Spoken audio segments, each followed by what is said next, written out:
6 മാസം നീണ്ട പരിശ്രമത്തിനൊടുവിൽ ചിരട്ടകൾ കൊണ്ട് വീണ നിർമ്മിച്ചിരിക്കുകയാണ് ഒരു മലപ്പുറത്തുകാരൻ. നിലമ്പൂർ സ്വദേശിയും കെട്ടിട നിർമ്മാണ തൊഴിലാളിയുമായ രതീഷാണ് ഈ അത്ഭുത വീണയുടെ സൃഷ്ടാവ്. നിലമ്പൂർ ഇയമ്മടക്കോട്ടയിലെ രതീഷിന്റെ വീട്ടിൽ കടന്നാൽ ആദ്യം കണ്ണിൽപ്പെടുന്നത് ഒരു അതിമനോഹരമായ വീണയാണ്. അതിന്റെ മിനുസവും രൂപസൗന്ദര്യവും കണ്ടാൽ ആരും അത് ചിരട്ട കൊണ്ടാണ് നിർമ്മിച്ചതെന്ന് വിശ്വസിക്കില്ല. ഉപേക്ഷിക്കപ്പെട്ട ചിരട്ടകൾ ശേഖരിച്ച് സാധാരണ കെട്ടിട നിർമ്മാണ തൊഴിലാളിയായ രതീഷ് നിർമ്മിച്ചതാണ് ഈ മനോഹര വീണ.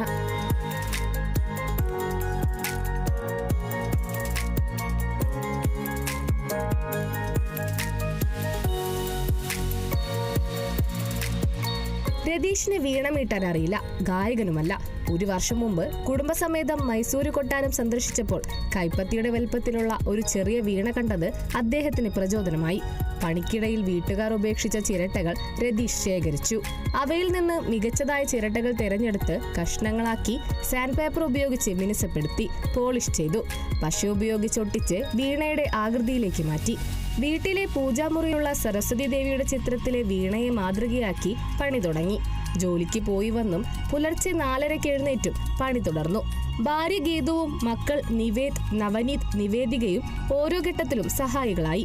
6 മാസം നീണ്ട പരിശ്രമത്തിനൊടുവിൽ ചിരട്ട വീണ രൂപം നേടി. 7 വലിയ ചാക്ക് ചിരട്ടയും 4 കിലോഗ്രാം പശയും ഇതിനായി ആവശ്യമായി.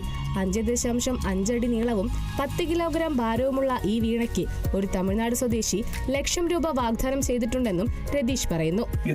ഇതിന്റെ വെയിറ്റ് 13,400 ചിരട്ട ഒരുപാട് ചിരട്ടകളായിട്ടുണ്ട്. നല്ല ചിരട്ടക്കാരുള്ള ചിരട്ട മാത്രമേ ഇതിൽ ഉപയോഗിച്ചിട്ടുള്ളൂ. പിന്നെ 2 ലെയറാണ്, ഫുള്ളായിട്ട് 2 ലെയറാണ്. ഈ വശം മാത്രമേ, ഈ ഒരു വശം മാത്രമേ സിംഗിൾ ആയിട്ടുള്ളൂ. ബാക്കി 2 ലെയറാണ്. ഇന്ന് നിലമ്പൂരിലെ വിവിധ സ്ഥാപനങ്ങളിൽ അലങ്കാരമായി രതീഷ് നിർമ്മിച്ച കോൺക്രീറ്റ് ചെടിച്ചട്ടികൾ കാണാം. എന്നാൽ അവയെല്ലാം കടന്നു പോകുന്നവർക്ക് രതീഷിന്റെ ചിരട്ട വീണയാണ് മനസ്സിൽ പതിയുന്നത്. Kerala vision news, Malappuram.